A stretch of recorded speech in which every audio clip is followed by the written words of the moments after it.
Let's see. Hold on, my destination needs to reconnect. Says live, 13 seconds. We're live on YouTube. Troy will cut this out.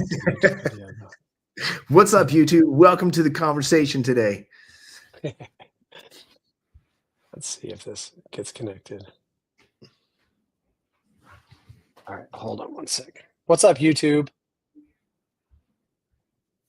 Facebook, dude, every time I get locked out, it makes me do a two-factor authentication thing. I guess it's better than having your Facebook account stolen. Yeah, I've had that happen before, and it sucks.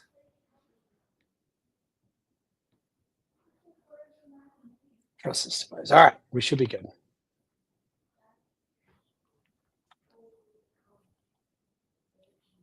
It's ready?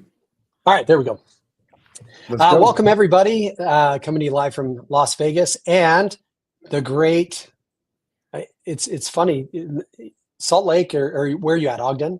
I live in Huntsville, but Salt Lake's the easiest. Call it Salt Lake. But it's not northern Utah. Like Utah goes way north from there, which is crazy. But yeah, they call north of Salt Lake northern Utah. Salt Lake is considered, I don't know, the greater Central? Salt Lake area. Central? I don't Central. know. Not even central, because you look at the map, it's up there north compared to the whole state.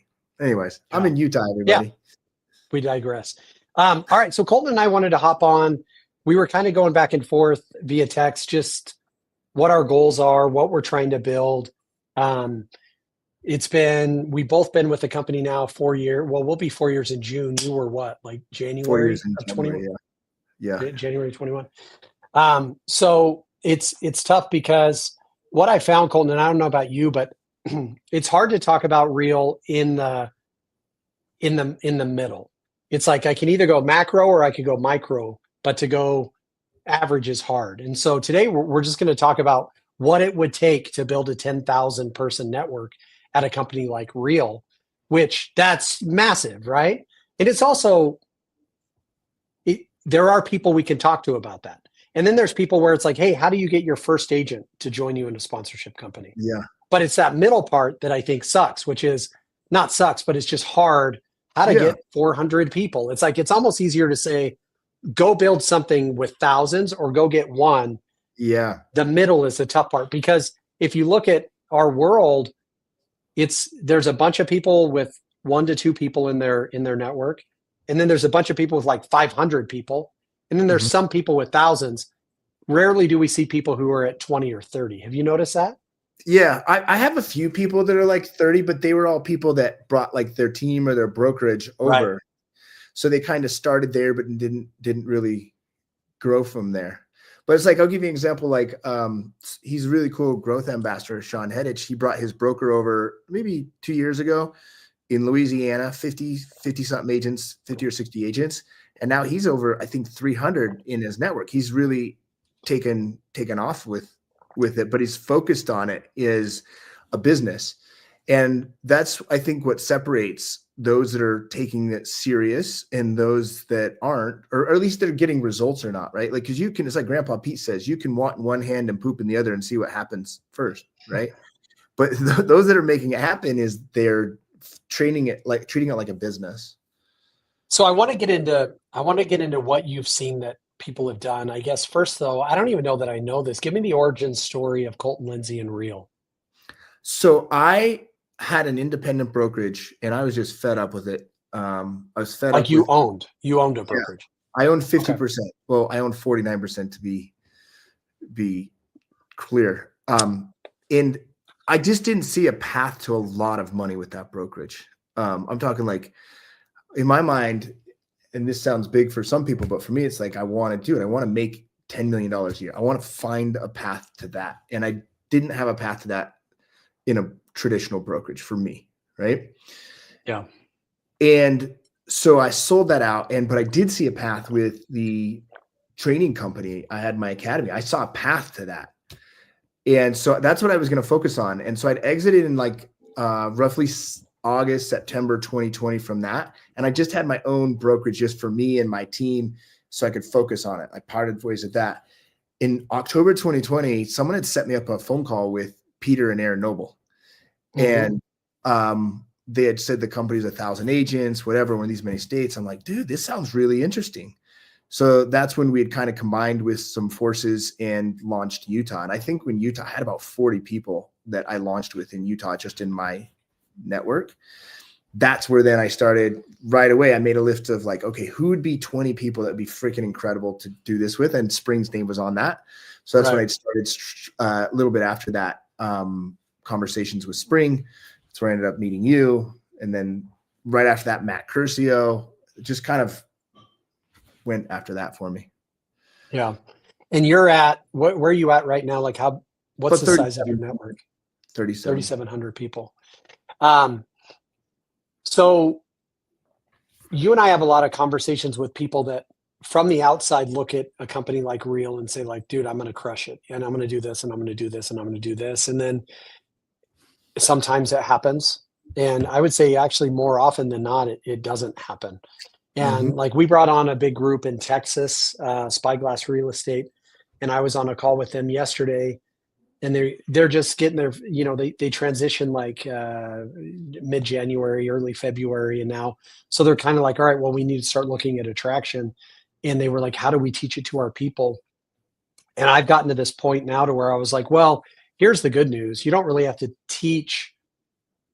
There's almost this feeling like, how do I teach people that wouldn't do it or can't do it to actually do it? And what I've learned is it just doesn't work that way. No. Like 14% of people, even at Real, at whatever company you want to talk about that has a revenue share model, actually participate in the revenue share. So it's like, why is it that coming in, you have people that bring 10 people with them, converting a team or whatever, and then you have these people with these big goals.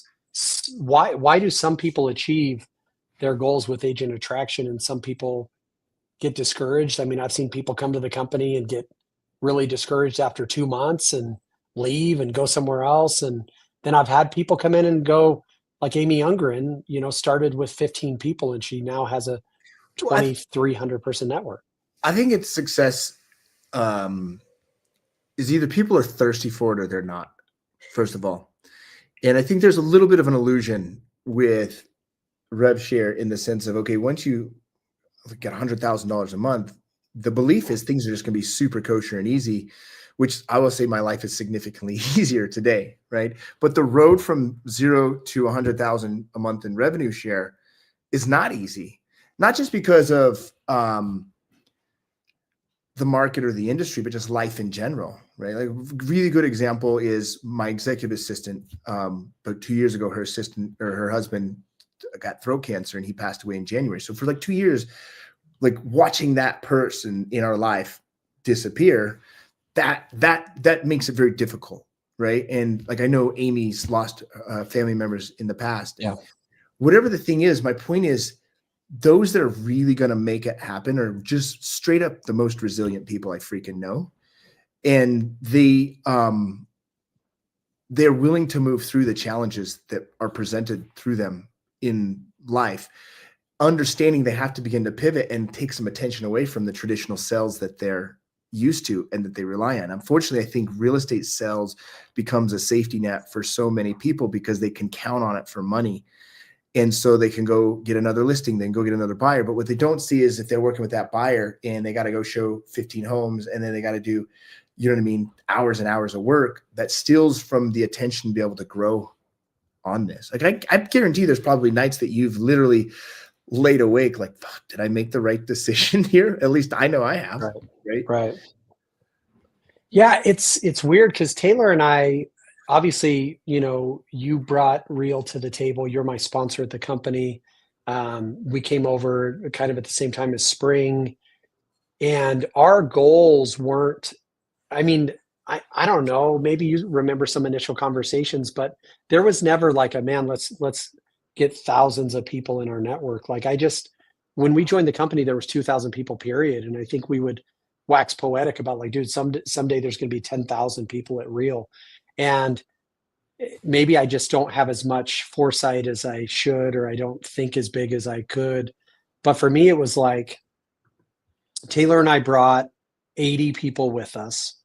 We stacked ourselves, which kind of used to be almost like a secret not secret, but like there, it just wasn't often talked about. True. But now, Yeah. yeah, but now it's like spoken up from the stage. Sharon talks about it and stuff, right? And like, so Taylor and I, when we brought our agents over, I basically sponsored 40 people, one of them being Taylor, and then Taylor sponsored our other 40 people. So technically, we were being paid on like 120 positions with 80 people, and so that principle has remained true as we've grown. I think our goal initially was to double. So it was like, how do we get from being paid on 120 positions to being paid on 240 positions?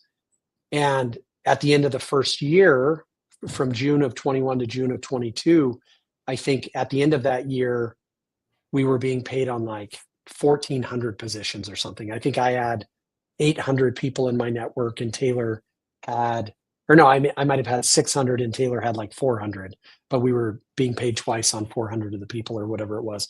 So we were at like 1,400 paid positions, and it was like, dude, this is life changing. But I can now reverse engineer and go, well, why has Colton, why is Joe, why is Amy, why have these people, the Brad McCallums and Ryan Zooks and people that have and Matt Curcio grown, when so many people come into this ecosystem, like, dude, I'm going to crush it. And so it's like, what I'm just curious. We could talk about why people succeed, but why do you think people fail in agent attraction? Why? Well, I think Given Matt Chris is a good example. Is I was talking to someone about him today. Is his consistency. So most people fail because they are inconsistent at stepping in and serving other agents. Because really that's what this model is you have to serve and add value and contribute to other agents, right? And so if people stop being consistent with that, then that's where they lose what's called the echo effect.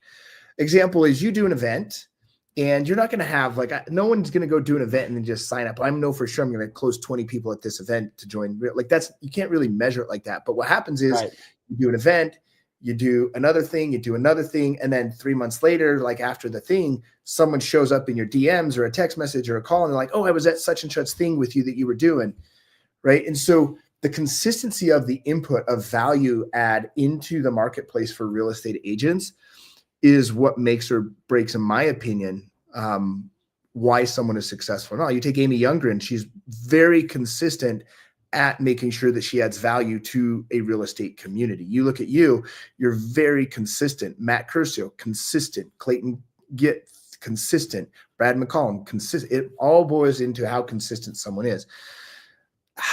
What they do, I think, can change differently, right? Like not everyone needs to do the same what, but is the consistency as what I think matters. What do you think? Yeah, I think you're right.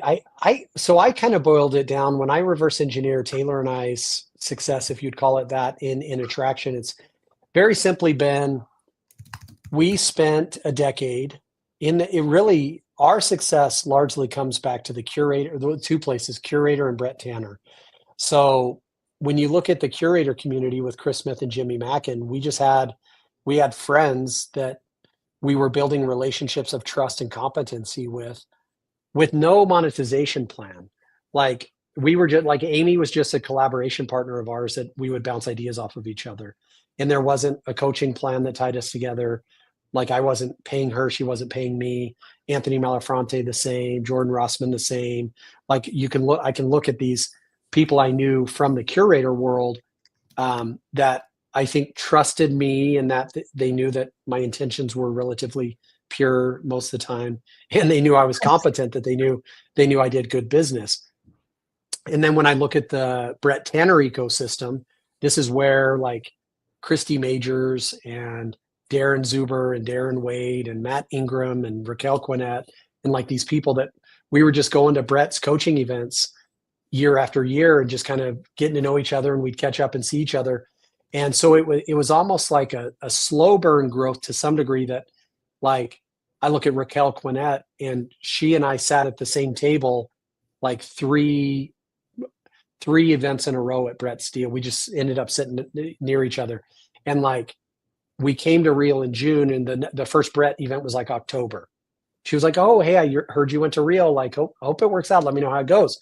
And then 6 months later in April, we came back and she's like, how's it going at Real? And I'm like, holy crap, Raquel, it's crazy.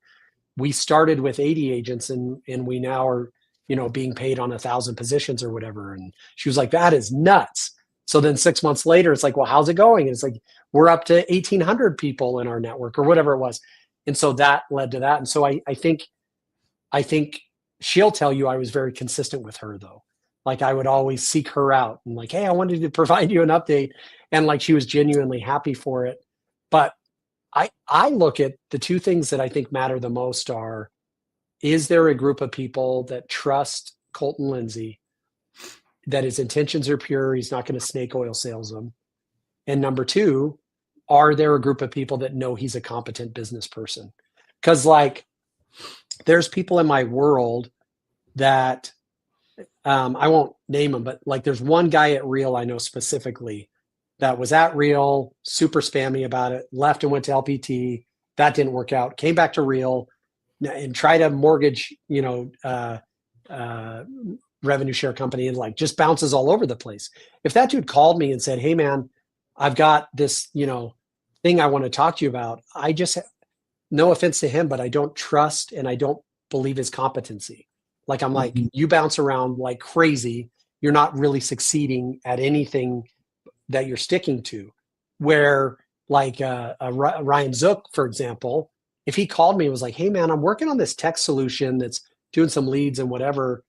I know Ryan, I trust Ryan. I believe he's competent. So I'm like, well, tell me what you got going. So I don't know. For me, I think trust and competency is just a really big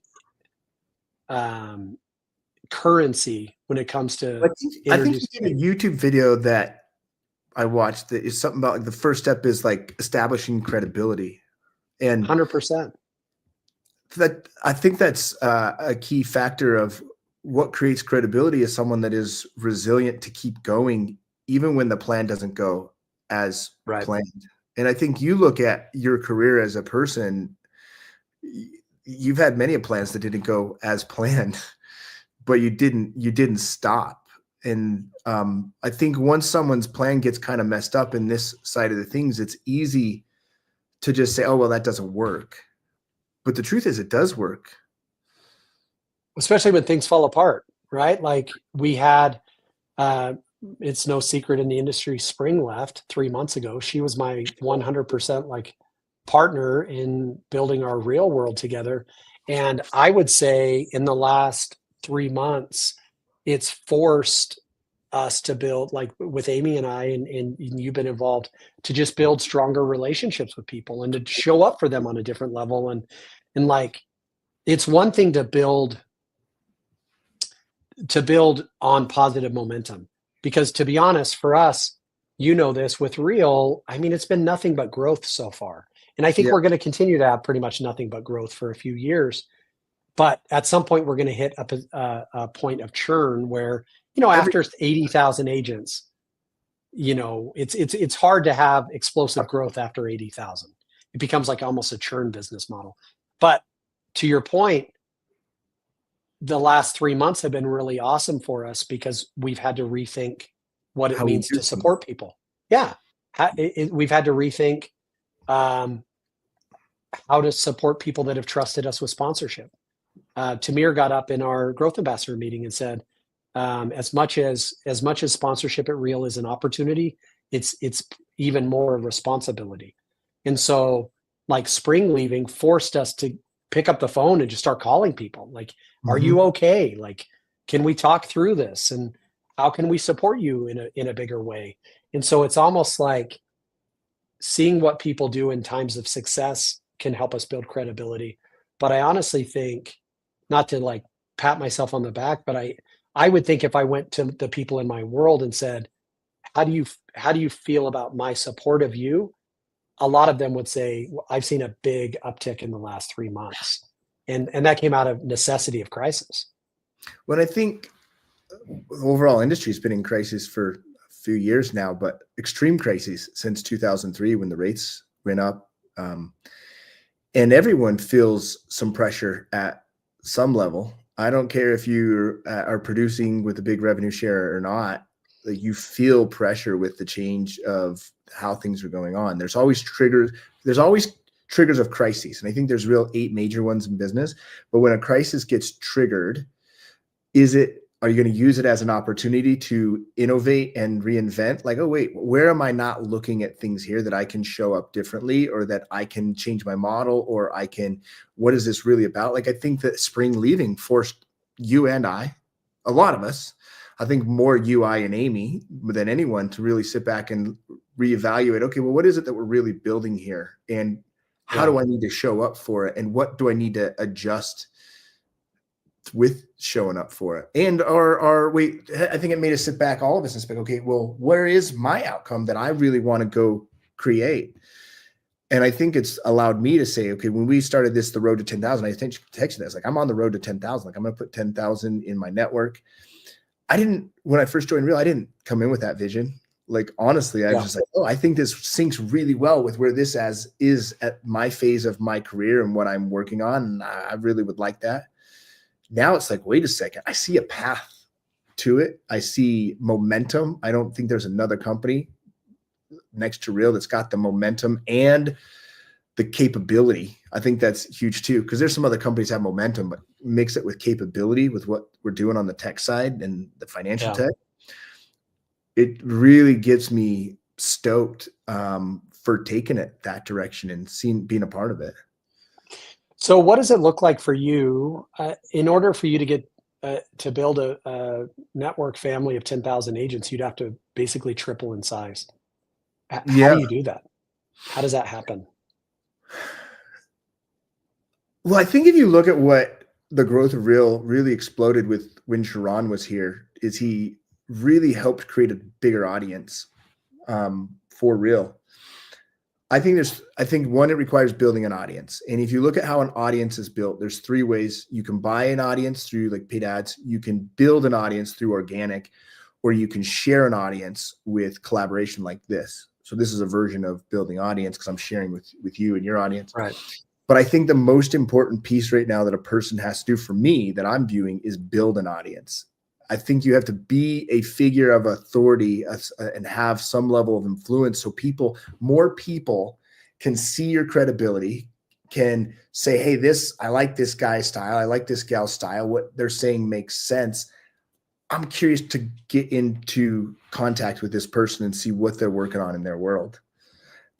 I could be wrong on that, but I think the most important thing is building an audience today. Because like, if I take example of my Instagram, 7,500 new followers in the last 30 days, 4.4 million views, 30,000 shares. People are just hearing more who I am. And when it goes back to what you said, is credibility with a real genuine, like, I want to help people. People might not always agree with how I help people, or even my tonality or what I say. But same with yours. We have 2 different styles at times, but that piece of like being a good person that truly wants to help, and like, obviously I want to grow and I want to impact. You just have to be able to get in front of more people. Yeah. Well, I think it'd be good to break down some of the math of what it would take. Like, if I look at my network now, specifically those that I either have a sponsorship or co-sponsorship relationship to, Taylor and I originally looked at it and said, from a mathematical standpoint, it would be really hard to build a network of 10,000 one-off individuals that just come and find Colton or Joe or any of us, right? That would be nearly impossible. But if somebody wanted to run a business serious, Colton, well, first of all, how do we normalize talking about network growth without it? Because like you and I were talking about a magazine article that came out recently, kind of attacking a similar business model to ours. And for 2 things, they were attacking them for some pending like lawsuits they're facing, but also just going after them as an MLM company. And it's like, well, we've had that thrown at us before. So it's like, how have you found it efficient or effective or practical to talk about growing a network as a business in the real estate space without it sounding like a pyramid scheme? Like, what's been your process? Well, I think I like to talk a lot about what's called traditional model and future models. And if you look at what real estate agents want today, in my opinion, they want three things. Number one is they want a community that they're a part of. They want a sense of collaboration. They want to be able to bounce ideas off of people and connect with peers outside of their hometown. The second thing that they want, and I think this is the most important, especially in a time of crisis in real estate, is they want an enhanced opportunity to grow and to thrive for their family. And so, like, if you take a traditional franchise model that has 6 or 7% on every transaction, the first thing that an agent looks like is like, well, wait a second, how do I just keep more of my money of what I'm already doing? And so they start to look at other models. But then when you look at an enhanced model, it's like, well, wait, if I cap, I can get paid stock. If I close a deal, I can have a stock purchase plan. If I become an elite agent, I can get $16,000 worth of stock. Like, they see all these enhanced opportunities. So it gets them very curious on how that impacts their family in what they're building. And then the third thing is that I think agents want is, we've gone past this stage of what I think is information age, because there's a ton of information today. I think agents want the step-by-step in specific things. Like, tell me what to do. Like, just go tell me what to do is what they want. They're getting overwhelmed with so much information. So they really want that step-by-step roadmap of how to grow and scale their business with their own sense of entrepreneurship, because someone might still want to grow as a single agent and get to 75 deals a year and hit elite agent every single year. Another person might want to build a team. Another person might want to crush it on Instagram. Another person might want to crush it on YouTube. Another person might want to get into the attraction space and build a revenue share network. And so it gives people the flexibility of picking still their lane that they want to go to, but they want step-by-step and the chance to grow.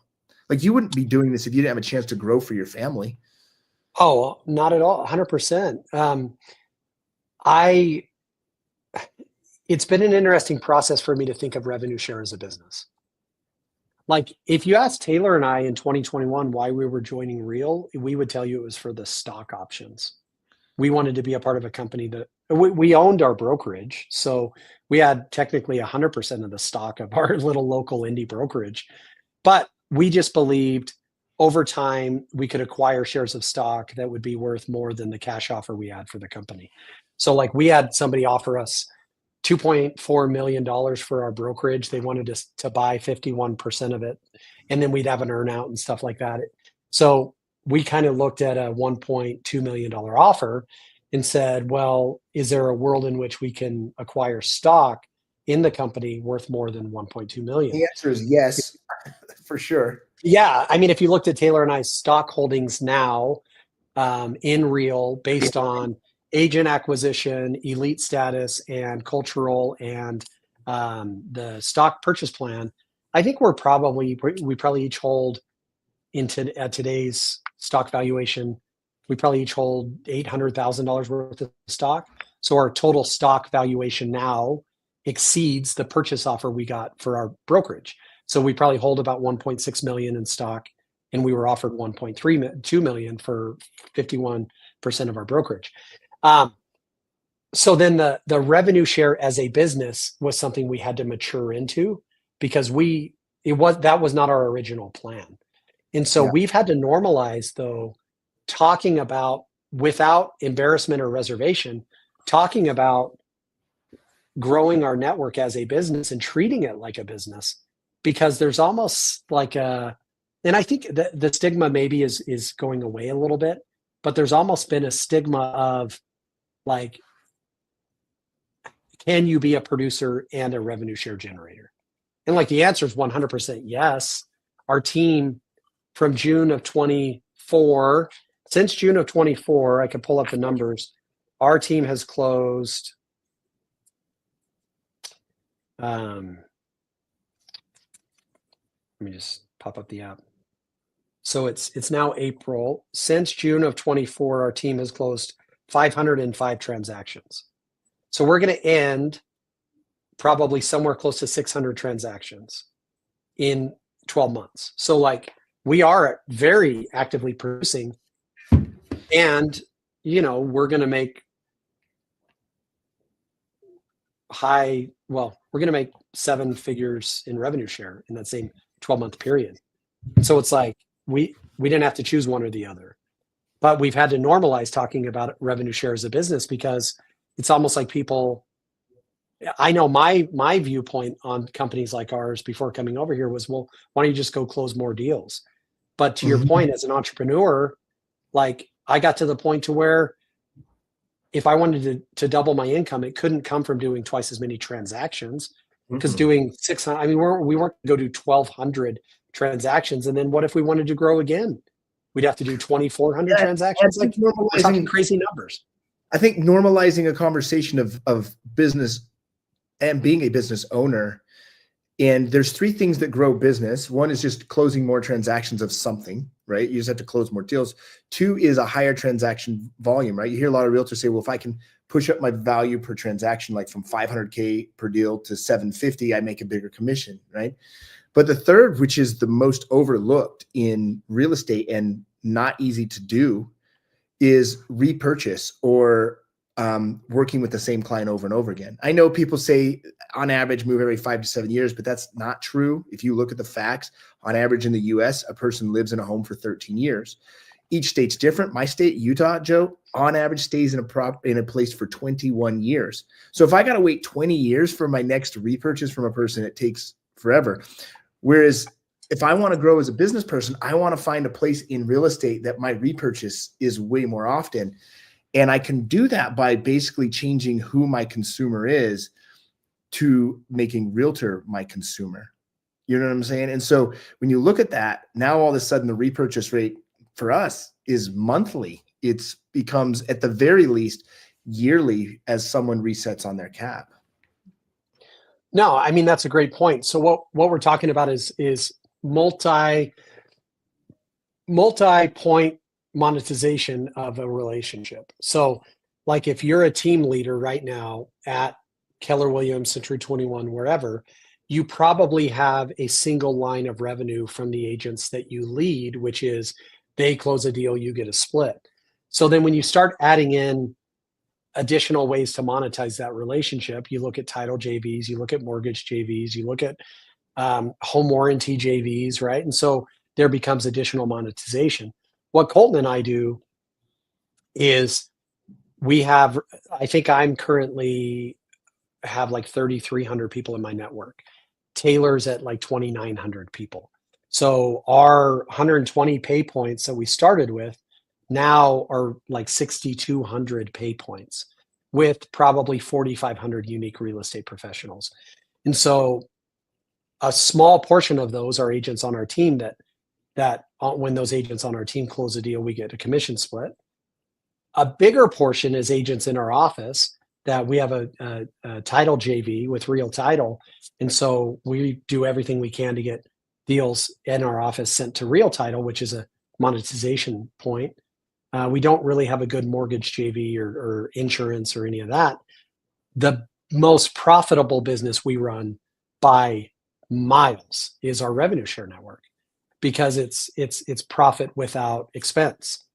The true expense to run a network is the human capital. It's not physical capital or financial capital, because it's not, you and I aren't renting offices for people and stuff. Like, there's some cost to travel and the occasional like big dinner bill and stuff like that. But on my team, I know our profitability is about 33%.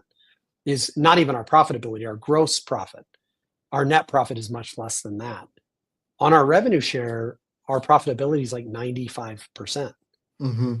We take 5% and travel and do speaking engagements and run some events, stuff like that. But if we bring in $100,000 in revenue share, 95 of it is profit.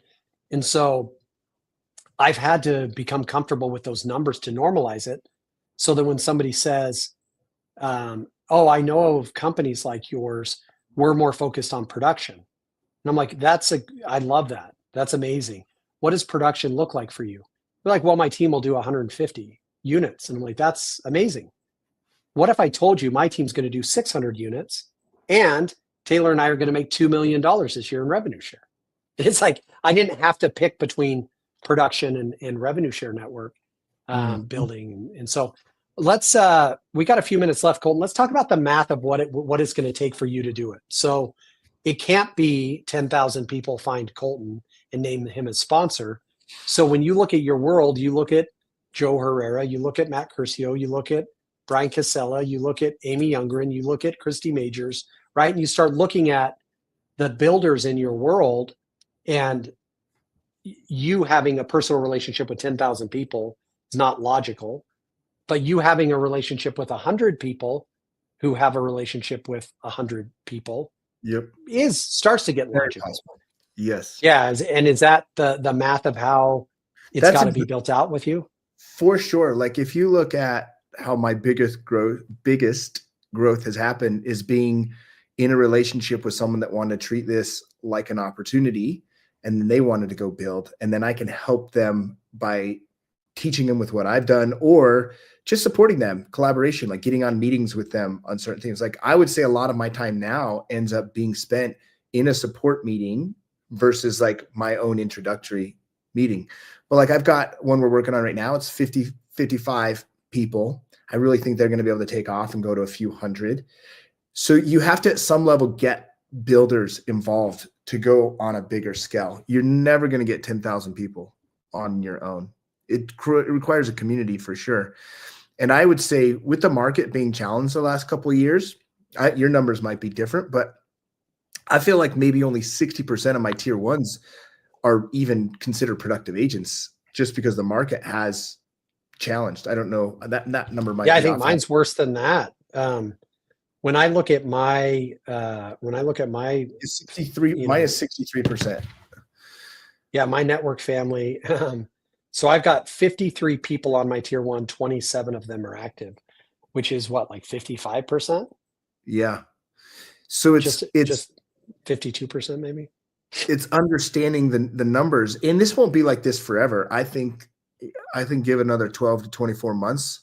Like I look back at the 07, 08 to 2012, like it took us a few years to move through that, but then look at what the next decade did, which gets me excited for the future of this industry, by the way. But with that, I digress. But that math holds true. That math holds true, right? If someone was starting day one, highly connected, they're like, hey, I'm in Chet Black coaching, I go to Tom Ferry events, whatever it is. And they're like, I've got friends in the industry all across North America. You're like, all right, cool. What are we starting with? And they're like, it's me and my 10 team members. Well, what are we looking to build? I want to get to 500 agents in my network. You would have to, with integrity, say, to get to 500 agents, you're going to need at least 10 people who can connect you with 50 people. Correct. Like one person having 500 relationships is probably not a realistic. I mean, there's going to be some anomalies that they get like 200 tier ones. I don't know. There's not many of those. There might be one or two of those, right? Like it's an anomaly. Right. But if you look at those 200 tier ones, they also don't have a very deep network. The key is, am I building relationships with other entrepreneurs, other people that are business owner driven, that think bigger, that think like, okay, well, like it goes back to my conversations. When I left my real estate brokerage, my indie, I had one thing I wanted to accomplish. I wanted to get $10 million a year in revenue. And I knew that path would never get me there. And so I knew that building a personal brand online, I had a path to get there. Real becomes a path of, I think in a few years where I'm $3-4 million a year of that 10 million, right? It becomes an easier way to hit what my bigger goal is. But that means I have to surround myself with people that want to think like that as well. Well, it's the power of and. So it's like, you've got an investment business. You've got, like for Taylor and I, we run a company called Fast Ready Offer, which is our investment business. And we run a real estate team. And we run an affiliate partnership across North America where agents that just, want their autonomy, but they also need some lead support. We do that. And we run our network. And you start stacking these up, and we run a title company. And so most businesses or most entrepreneurs in real estate that I've seen struggle think that the word that they live in is or. I can run my team or I can build a network. Mm-hmm. And I generally, there's not a lot of ors in my life. for the most part, for Taylor and I, every conversation we have is an and conversation. It's like, can we do what we are doing and add this additional business? And I would tell you, for most teams and most independent brokerage owners, they really need to start thinking about the ands in their world, because that, to your point, that their number may not be 10 million in gross revenue. Their number may be 2. Yeah, it And might if be you want 2 million in gross revenue, I mean, 2 million in gross revenue is something I don't even think Taylor and I have even scratched running. I think Real Trends has us as the number 3 team in the state of Nevada. And even Taylor and I, gross revenue to him and I from our team with 10,000 transactions closed, has never hit the 2 million mark on an annual basis. Because if we bring in 5 million as a team, if our gross profit margin's 30%, that's 1.5 million. So it's like, well, what if my financial goal is 5 million? Mm-hmm. Well, I'm never getting there on 750 in gross profits from a team. So I have to start putting the ands to work. And that's, for us, I think revenue share is a big and. I think you said something like, especially with the revenue share model, is the points of purchase or the points of payments to you. You can get, I remember the number 600. I remember what you said, the big number. What did you say? 6,500. That was it. 6,500 purchase points, I think is what you said. Is I'm going to be very struggling to get 6,500 purchase points in Salt Lake City, Utah. Like I need to be able to be outside of my own state. I need to be able agent relationship wise. Correct. Or even transaction wise, doesn't matter. Any point of purchase, True. 6,500 times in Salt Lake City is going to be very difficult unless I own a freaking restaurant where the margins suck. Right. Right. Or a swig, own a swig and try. You can probably push out 6,500 Diet Cokes, but you're making 25. But when I look at that, it's like, okay, and I'm in the real estate space.